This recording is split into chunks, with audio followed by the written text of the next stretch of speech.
Bienvenidos amigos a otro programa más de Nerds y no tan nerds, y como pueden ver hoy tenemos un invitado muy especial, Aaron Gwynaire, creador de Neyyah, pero antes de empezar esta gran entrevista con él, vámonos a la realidad. Vámonos.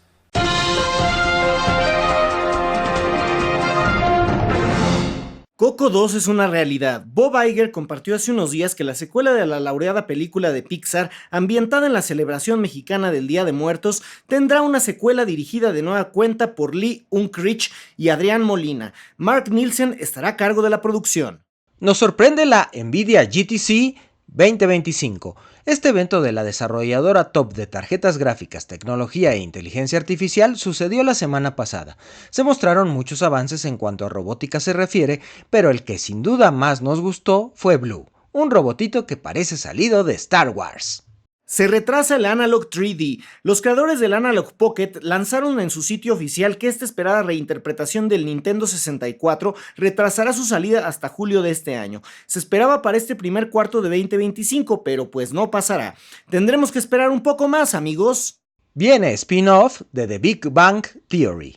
Stuart Fails the Universe es el título de esta serie que tendrá a este nerdo personaje de la tienda de cómics. Será escrita y producida por Chuck Lorre y tendrá la participación de Kevin Sussman como Stuart y Lauren Lapkus como Denise, la novia de este.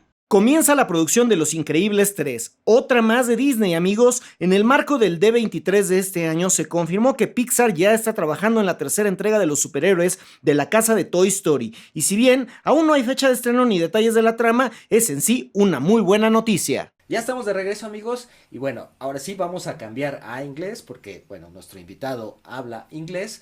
Y, hi Aaron, how are you? Going well, thank you. Thank you so much. Thank you so much to be with us in this program. We have a lot of questions, so we can start right now with the interview. Can you tell us a bit about your background and how you get into the game development? Sure thing. So, well, I've been working on Neyyah nearly 7 years now. So I started in 2018 with that game. It's been a long project. I started working on games when I was about 13, 14. So it would have been the mid 2000s. And yeah, it's been a journey, a long journey ever since. I kind of sort of got into music as well in a big way during my 20s, and then I returned back to game design in 2018 when I started Neyyah. So mainly 3D modeling, that was my main path. Okay. And my big passion, creating worlds. Yeah. And what tools do you use to make the world of Neyyah a reality? I use mainly Blender. So Blender's okay. the big one. And everything in Neyyah is pre-rendered, so it's not like a game that's made in Unity or Unreal. Everything is rendered in Blender as images and then brought into Visionaire Studio 5, which is the game engine I use. And that's really good for point and click adventure games like Myst and Riven, but mainly games like Monkey Island, those kind of games. Broken Sword, third person point and clicks. Yeah. But then if you change it a little bit, you can make games like Myst and Riven, I suppose. So that's what I've been doing for 7 years. Well, and what were your biggest inspirations for creating Neyyah? Games, films, books, I don't know. Yeah, there's a lot of different inspirations. It mainly comes down to like Myst and Riven. They were the big inspirations for sure. It was about when I was about 14, I decided to pick up Riven again and start playing that. And I saw the making of, I think, and I thought, wow, it's so cool how they made this game just using like images, like pre-rendered images, and with very little programming knowledge as well, which is quite good for me because I'm not really a very good programmer at all. I'm more of an artist, musician, storyteller, so it was really nice for me to use this kind of style to be able to create a game. As well as that, Might and Magic. Tomb Raider games as well. I love the Tomb Raider stuff. Tolkien as well, big Tolkien fan, Lord of the Rings. Wow, wow. Yeah, especially with the depth of the fantasy world and the it kind of shows a bit in Neo as well. I think even through the demo that was released recently, you kind of have a kind of an exposure of the different places that you're going to be coming across. Yeah, yeah. Yeah, we play it and enjoy it a lot. As you say, Mist was a huge game for Oh, maybe Alex and I when we were young, and it nice. was a full world with puzzles, landscapes, and all of that, and it was so inspiring for us also. And we want to know also how did you first discover the point and click genre? Would you tell us a little bit what were you made Riven the first inspiration, but what others titles that you treasure for your experience? Mm. So yeah, as well as Mist and Riven, they're the two main ones. But there were other games such as Dragon Lore 2, Okay. that came out in 1996 by Cryo, I think it was the company. It's kind of an obscure game. You can't really get, I don't think it's very available anymore. I think the first one is available on GOG.com, Okay, okay. but the second one seems to be, yeah. But that really inspired me because it used pre-rendered graphics, but back as a kid, I was quite young when I was playing it. I think I played that a lot more than the Myst games, to be fair. It was kind of set in like a medieval fantasy world, and it was quite engrossing with the different characters and stuff. Schism was another really good one. Wow, wow. Yeah. Schism, yeah, quite classic in that sort of Myst style kind of those kind of games, the genre. It was quite cool because it used pre-rendered animations of you being able to move through the world, and that was something I tried to use for Nia. Yeah, yeah. Then the render times were just going to be insane, so I had to kind of scrap the idea. The actual game would have been huge as well. The file size would have been massive, so I ended up scrapping it. It was only going to be for like ladders, walking up and down ladders, stairwells, that kind of thing. But yeah, so that was scrapped. But movies, I'd say like Waterworld with Kevin Costner was quite, the Mad Max kind of stuff. Has that kind of rusty, kind of derelict kind of look to the thing. Even Fallout, because I only really discovered Fallout because I've never been a massive gamer, big gamer. Like I'm more of I'd say like an artist kind of thing rather than sort of like game, like playing loads of games. But like Fallout 4, they said someone on one of the Facebook pages said that Nia looks a bit like a Fallout 4 kind of environment, and I thought Fallout 4, what's this? I looked it up and started playing a bit of Fallout, and I liked the way that it looked, like the ruins of like a derelict, abandoned world. I really love that kind of style. Yeah. Because you can get into that. It's quite fun to model in 3D, and from an artist's perspective, it's quite fun. And I think the TV series capture all that eroded magic of an apocalypse and send it to the mainstream for all of us to know more deeply that world.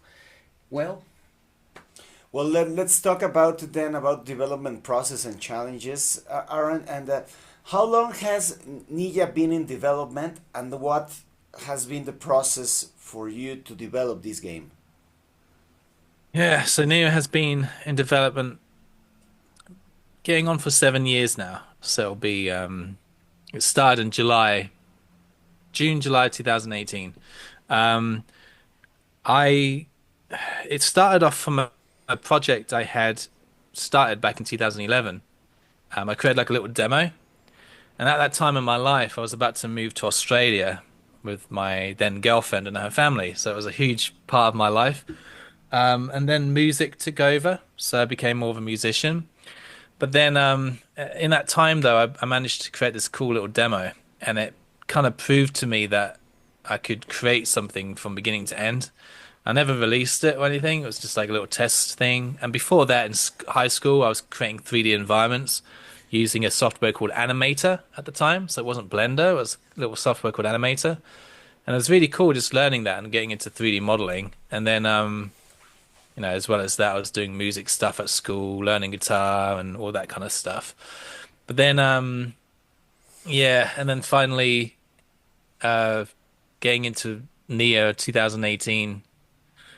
That was a big kind of sort of moment where I kind of thought, okay, I've done a lot with music. I've, recorded, I'd performed, I'd done all that kind of stuff. But I felt like I needed a change in my life. And game design was something I hadn't done in a long time. I think I touched upon it in 2014, but that was very brief. And then I thought, yeah, okay, I've got this project I started back in 2011. I'm going to bring it back, see what backstory, and lore that I've got that I created.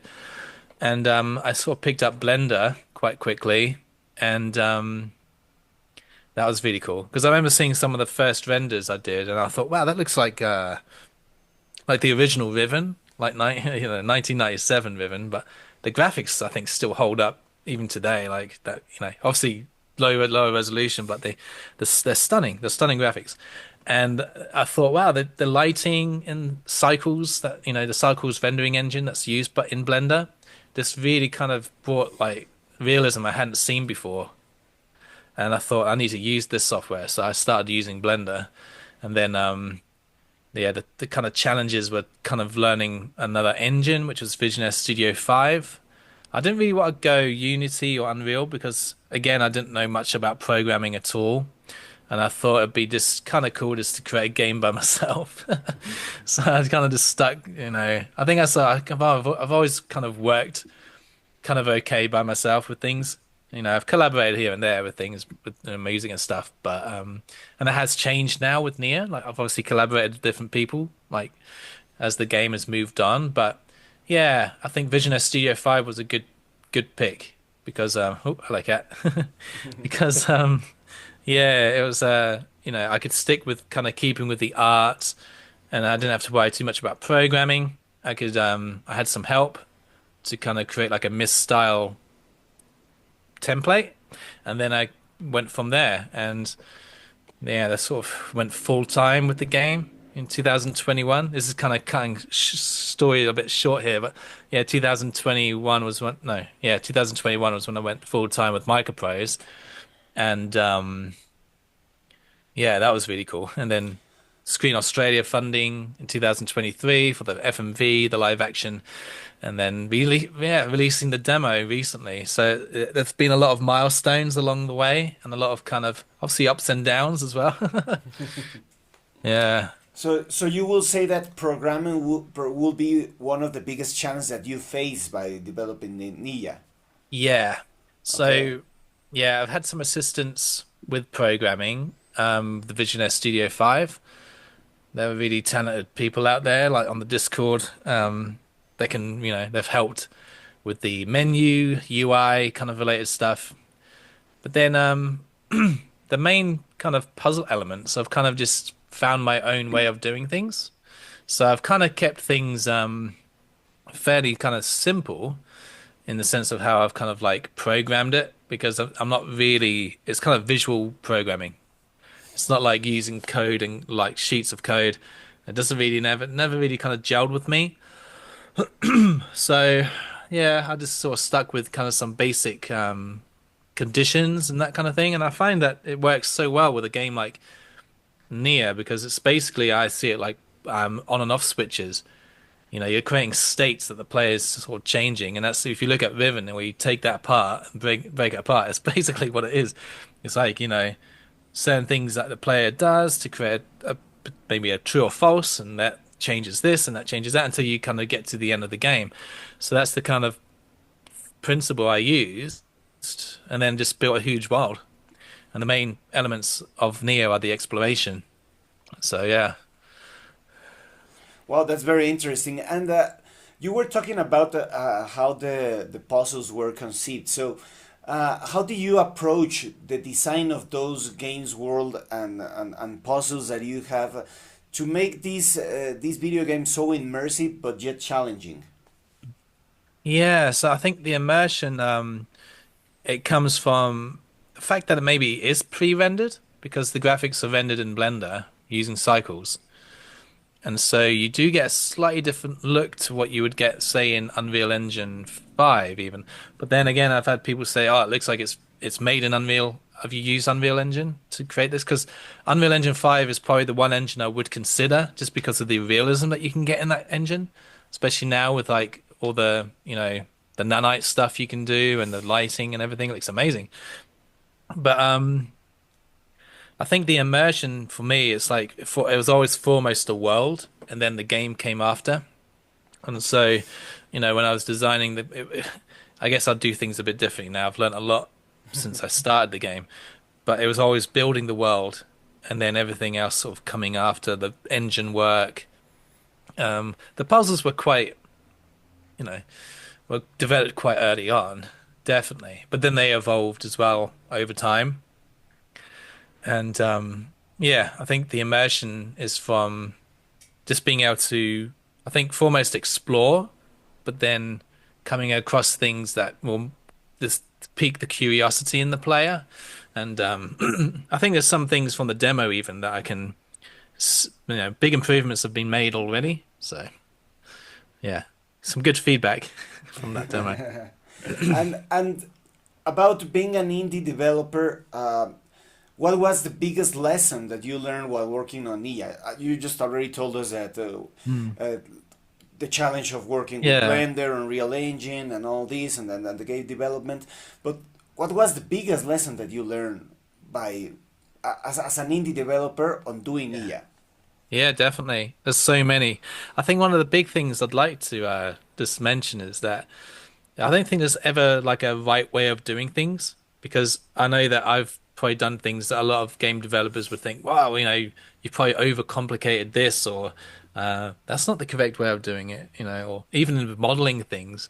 But I always wanted to just get things going. Like, learning things is really important, but I think also doing things is really important as well, because then you can get stuck in the learning and then never really progress into doing things. And if you do, that's great, because I think I've learned, like, as you start a job, you learn while you're doing the job, kind of thing. And I think that's what's happened with Neyyah.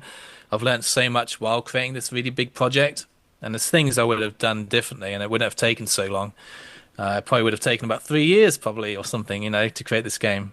But that's why going ahead, I would probably spend 2 or 3 years on the next project. Not 7 years, so long. But yeah, so I think. I mean, it happens. It's really hard once you get started, but once you learn the fundamentals, you can get going like pretty easily.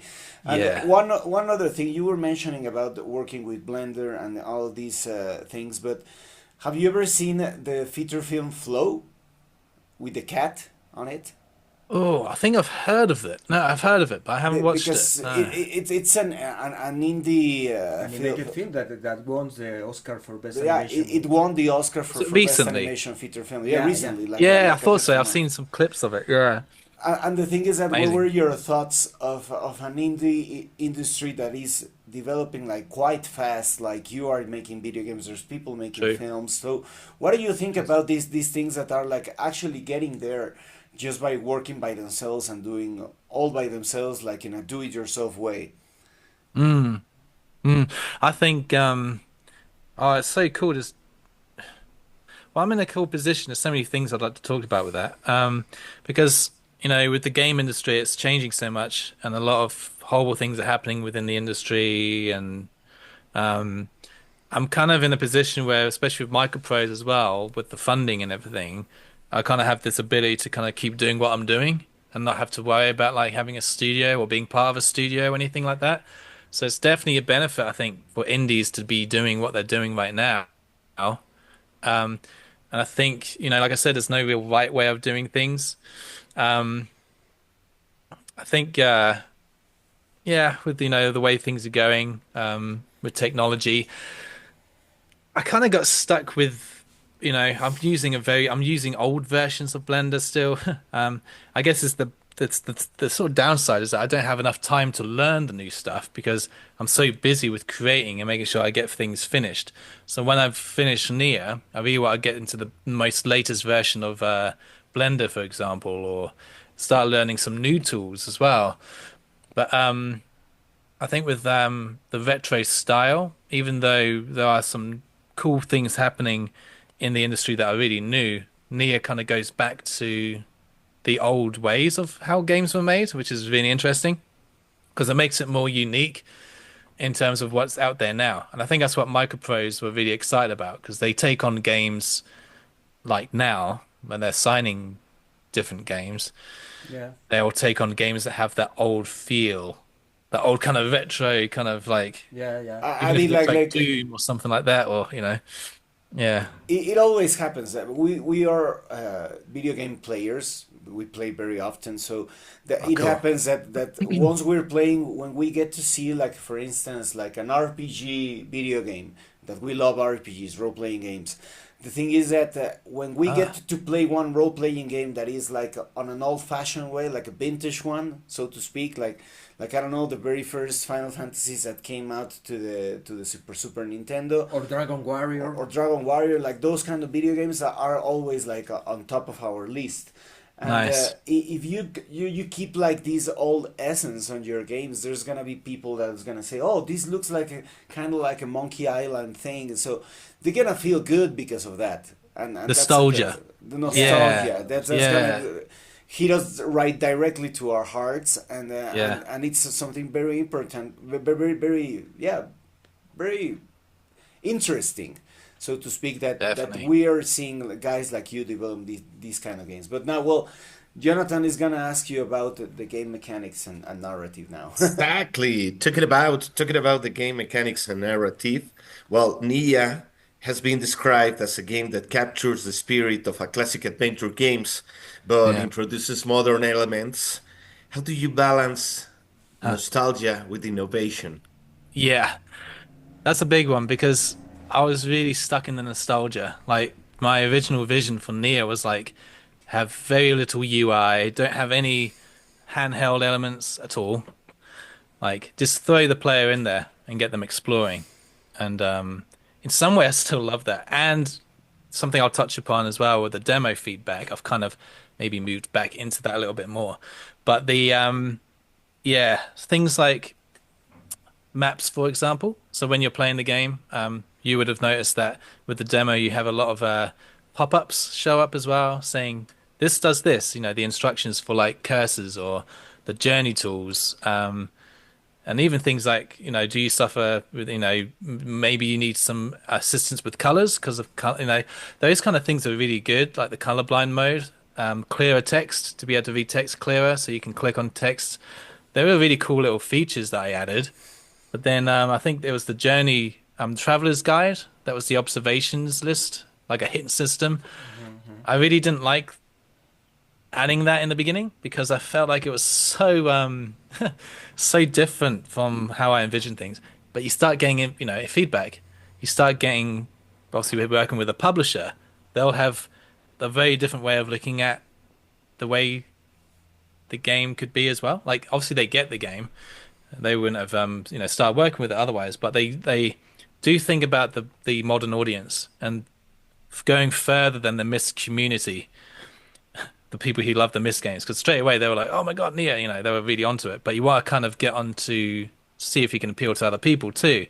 So I think the little things like the observations list, the traveler's guide, that really actually was quite fun. Actually, implementing that in the end, as I've gone on with the game and added it all into the different locations.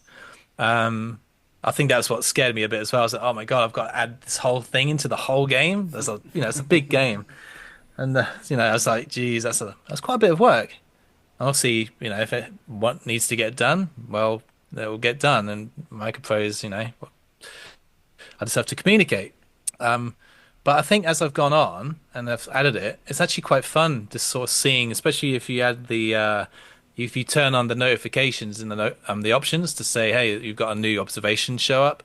It's kind of cool just sort of playing it and testing it, and then it shows up at different places, and you can kind of piece together the things you found as clues. And I guess you never really had that in the original. Well, particularly Riven, I'd say, because that was I'd say it's one of the hardest games of the series, because it's so open world. and I love that feeling of that's why Nia, even though in the demo it kind of feels a bit linear, it does definitely open up eventually, and you really have to kind of start making sense of wherever you are. I guess the maps is a big thing that was added too. I never had that originally, and you can get notified if it's a map come up or something like that. But that was quite fun, and I've had some good feedback on how they're like hand drawn, and people love the hand drawn maps. And I didn't know how I was going to actually implement those. I put that off for ages because I thought I'm going to have to render top view like map views of the environments. And I thought that's going to crash. It did crash the computer. Like I couldn't get around that. I was just like, how am I going to do this? So I put it off for ages and just got on with some other tasks. Then eventually it, needed to happen. So I thought, okay, I'm just going to draw basic outlines of the places. And then by that time I had like the paper UI with the ink font, and everything, and kind of worked out in the end. So that was quite cool. But yeah, there have been some hurdles along the way with the trying to get it so that people can understand the game and not get put off by it because it's too overwhelming. But then with the demo, there's other people that find it annoying that it's too handheld. See, it's like I've had this reaction of like, some people love the fact that the UI is there to help the player to say, yeah, you've got a new map. This is the location. But then there's another kind of group of players that are like, oh, this is kind of destroying the exploration. It's ruining the adventure. So that was a big thing that I took on board, and I've actually changed it now in the game, so you can actually choose kind of like what I'm calling a journey mode. So you have a guided mode or an adventure mode, and you can choose which one at the beginning. And then if you choose guided mode, you'll have pretty much what the demo has, like all those pop-ups. And then if you choose adventure mode, you'll have none of them. You're just kind of thrown in, and you still have access to the maps and everything, but you don't have any prompts to interfere with your gameplay. So, yeah. Well, and in addition, the games feature full motion video. So, what you may decide to incorporate the classic technique into Nia? Yeah, that was cool.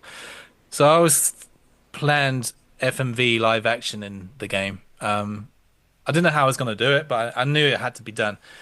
So that was actually began filming in 2023, January 2023, and I actually played one of the characters as well. Yeah.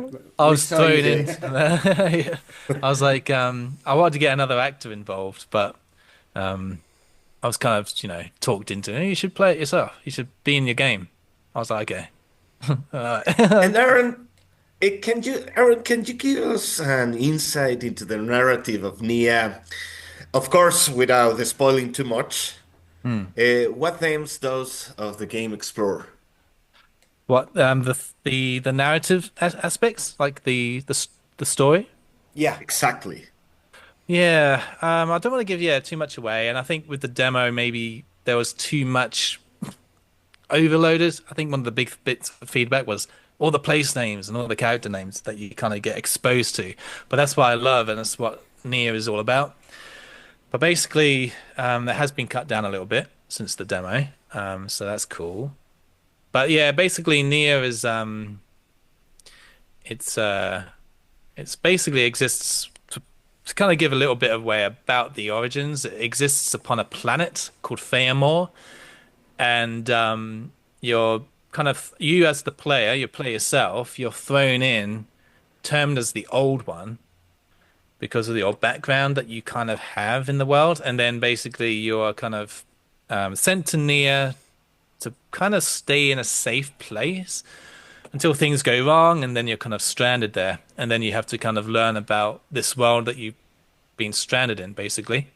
Vermeer, the protagonist, who's the character at the beginning, sends you to Nia, and then you have Smolax, who is the kind of antagonist of the game, who is kind of someone that Vermeer works for, but then is trying to uncover some truths behind what happened a long, long time ago, and that's affected the world of Nia, and also something, that you have to kind of work out yourself as well as you play the game. So yeah, there's a lot of history behind the world. So I did a lot of create a lot of history that's portrayed through the world building elements. So I think because there's not so many characters, it's not like a broken sword game or anything like that. You're kind of you learn about the story, the narrative through the world, through the environments that you explore. So that's always really fun. Either that's from like notes or journals that you find, or just the way that the world looks, like certain architecture, various different things, really, like symbols. Yeah, it's quite cool. Thank you. Cool. It's very cool, of course. And talking what you already tell us about the all the art and graphics and the blendering with the program, but we also want to know what role does music and sound design play in Neyyah's atmosphere. Oh, a big part. Yes, I did about half of the music in Neyyah. I think the majority of the demo music. But then there's another composer, Dnyntn, in Australia, who has done the music as well, Okay. which is really cool. And that was interesting for me because I was going to do all the music myself, but then I did most of the music and it was in the game. And so I knew kind of what it should sound like. But then it's kind of interesting when you work with other musicians because they have a different way of looking at things and delivering their own kind of talents and their vision. But then, certain things just weren't kind of gelling. And I was just like, because I think it's because like maybe the style of the game as well and the vision in general. So I have to direct. I have to kind of like to make everything consistent. But that's quite an interesting sort of thing. But then also leaving them to be able to do what they want to do at the same time. So that was quite cool. But yeah, the music's quite a cool kind of element of the game. While it's not, I wouldn't say it's something I wanted music throughout the entire game. I kind of wanted the sound to be there too, just to have those locations where you just hear sound. And I think that's what Riven did so well, is that you had these elements of music, but then just the beautiful sound of the waves in the distance of the sea and everything when you're high up. I just love that. It really obviously added to the immersion. And so, yeah, doing that with the sound, creating the sound, I did the sound myself. That was really fun. And kind of in some way, like how I added all the detail to the graphics, it was the same thing with the sound. So, I recorded a lot of the stuff myself in Australia here in England, but also I use like freesound.org as well. And then just change those sounds, because it sped up the process a little bit. But then, all the sounds are just like created in a Sonar Cakewalk. And then that's how I recorded the music too. And then I just kind of shift everything together. Like, a door could have So you did like all of the follies and all of the sound design by yourself? Wow. Yeah. Yeah. Wow, that's cool. Yeah. I did all the sound design. Again, like freesound.org, some of the recordings were already done, but I took them and changed them to how I needed them to be, like EQ or pitch shift or stuff like that. But then, yeah, just adding various sounds together to create like a door opening, or because it's like I try and look at not just the door opening, the sound of the metal or whatever it could be, but like what's happening behind the wall that it's in. Even though you can't see it, it's like with the sounds of the birds as well. You might hear some birds here and there, but you don't actually see them. But it just fills out the world. And I think it's the same in the world that we live in. We don't see or hear. I mean, we don't see all certain things that we hear. We're not completely aware of because visually we can't see them happening. Like, they could be underground or they could be, anywhere. So I think that's kind of a cool way of looking at it too. Kind of really builds the atmosphere, I think. The sound design is quite a very important part of it. And it was really fun doing the sound. I'm still doing some sound design at the moment. Although all the sounds are in the game, I still have to revise some of them. It kind of goes on to what I'm doing at the moment. It's kind of like location by location work. So I just go through every location in the game because it's playable from beginning to end. But I have to check everything's working. Re-renders, polishing basically, and every aspect of the development, like the sound, the music, text, fonts, UI, all sorts. So it's quite a big, big process actually. And you also achieve the facts that you love music and you love the development of video games in one product, and that's awesome, man. Yeah, yeah.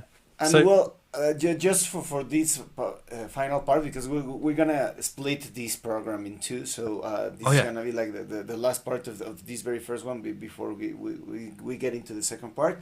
How do you decide the musical style? Because it has a very particular musical style. So, what happened in your mind that you decided, oh, I'm just gonna use this musical style from on this part, and I'm just gonna use this other one on this part. So, that's a very interesting thing. yeah, I actually started the music for Nia. I think it's available on like a test build that's on YouTube of like an early test build. I used a bass guitar and a chorus pedal. And I just like ran those together and it creates some like Cure, almost the Cure, like kind of, I've always been influenced by the 80s when it comes to music, whether that's performing or recording music or any style, like, you know, it's always been kind of 80s influence.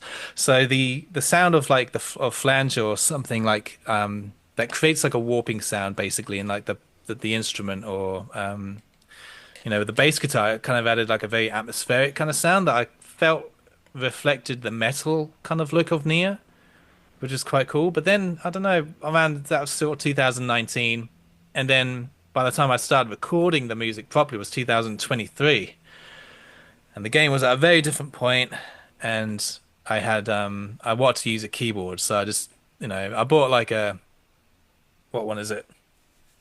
Craig, is it a Casio? I can't remember now. It's in the other room somewhere. I haven't picked it up in ages, but basically it's yeah, it's got some really great sounds on it. Quite a decent keyboard, and I just used that to create all the music.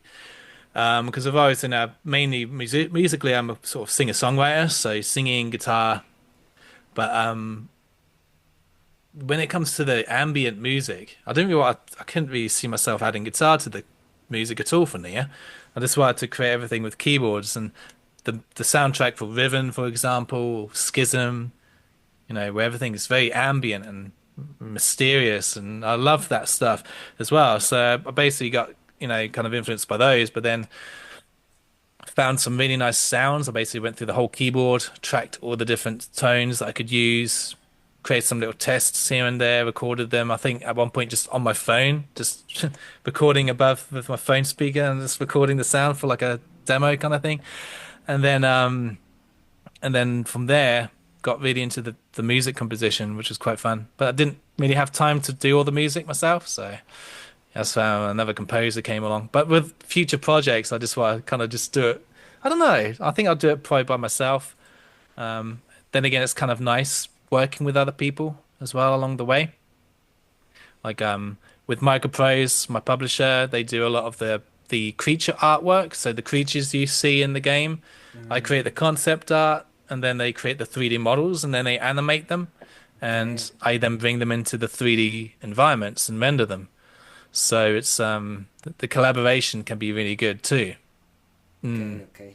Nice. That's very interesting, because I don't know, like seeing like an independent video game developer, it's always very refreshing to us, because here in Mexico we have an industry, but it's getting to grow little by little, day by day. But Hey. you're in a position in which you see the indie developers growing really fast.